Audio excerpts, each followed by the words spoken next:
Time to know the top stories of the day. I'm Ace Perez and this is Newsbits Tonight.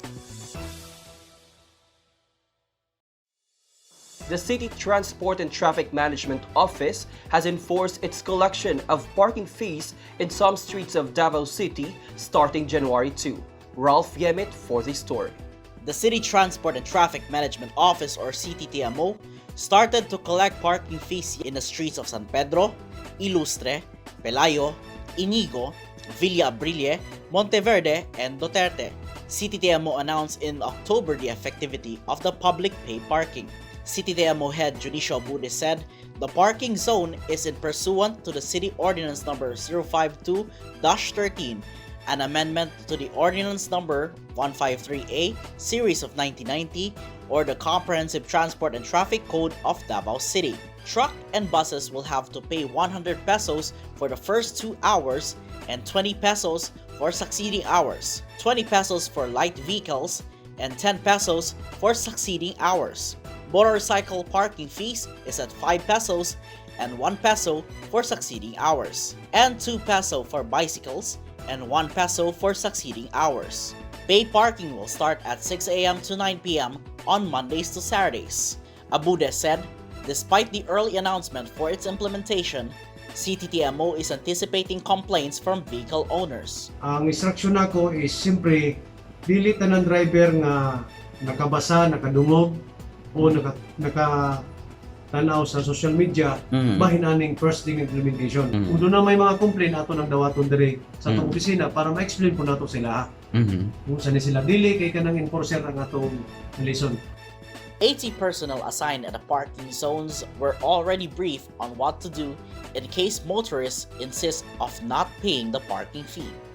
Vehicle owners are also urged not to air their complaints to the enforcers as they are only implementing the policy. Ralph Niemet, Newsbits Tonight. Davao City's Business Bureau has urged business owners to renew their mayor's permits early January to avoid inconvenience. Rob Gumba has the details. Davao City Business Bureau announced renewal and accepting of new business permits will start on January 2 until January 31, 2020, Mondays to Saturdays. Business Bureau Chief Marisa Torrentera said business owners should renew their permits during the first and the second week of January, as influx of applicants is expected starting the middle of this month.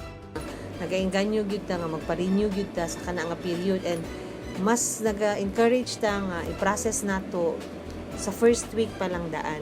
In fact, sa January 2, kung sugod na gyud dayon tag January 2, i-process na gyud dayon. Ug kanang mga Sabado kay dili kayo pud nadaghan og tawo.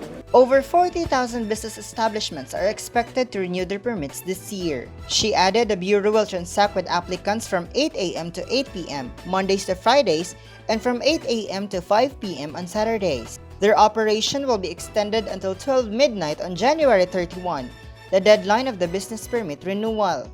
A satellite office for all the business permit renewal had also been set up at the Davao City Recreation Center. Signatory personnel from other offices such as the Bureau of Fire Protection will also be at the satellite office.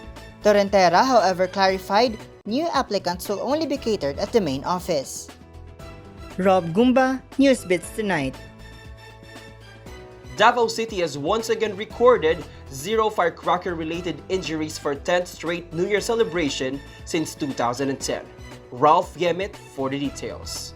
Southern Philippines Medical Center Chief of Clinics and Health Emergency Management Bureau Coordinator Dr. Ricardo Audan bared that not a single patient in Davao City was rushed to the hospital due to firecrackers during the New Year celebration.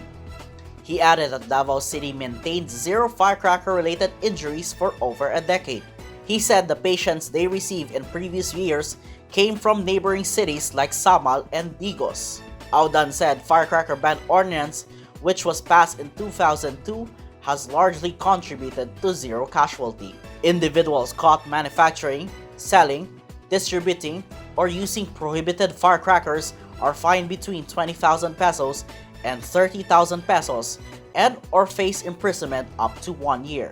However, in Davao region, 2 firecracker-related injuries were reported by the Department of Health or DOH Davao from December 21, 2019 to January 2, 2020.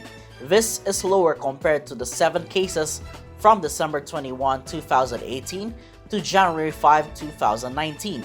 The 2 victims are a 7-year-old boy from Talaingod, Davao del Norte who was injured by a bamboo cannon on Christmas Eve, and a 33-year-old man from Davao City who sustained a wound in his right hand due to a Roman candle on January 1 this year.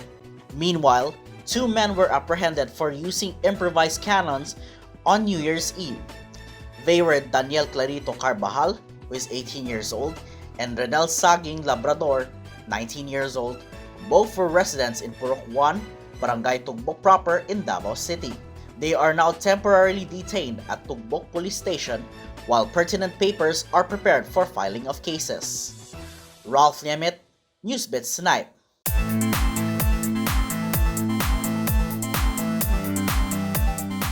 For the latest in showbiz, Nadine and James Reid's alleged breakup has trended online, the first issue to rock show business this decade. Rob Gumba has a story. Reports about Nadine and James Reid's alleged breakup has caused a buzz online on the first day of 2020.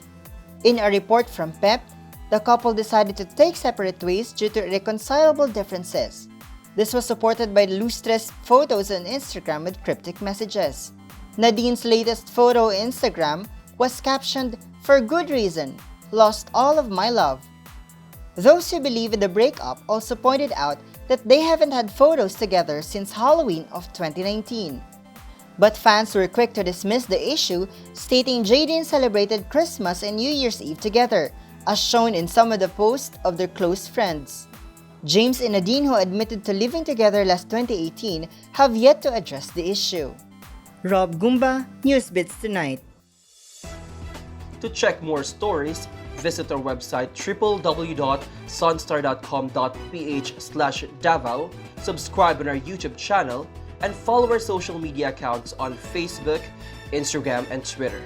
You can also grab a copy of Sunstar Davao at Davao Central convenience stores, 7-Eleven, and nearest news outlets. That's all you need to know for tonight. Good evening.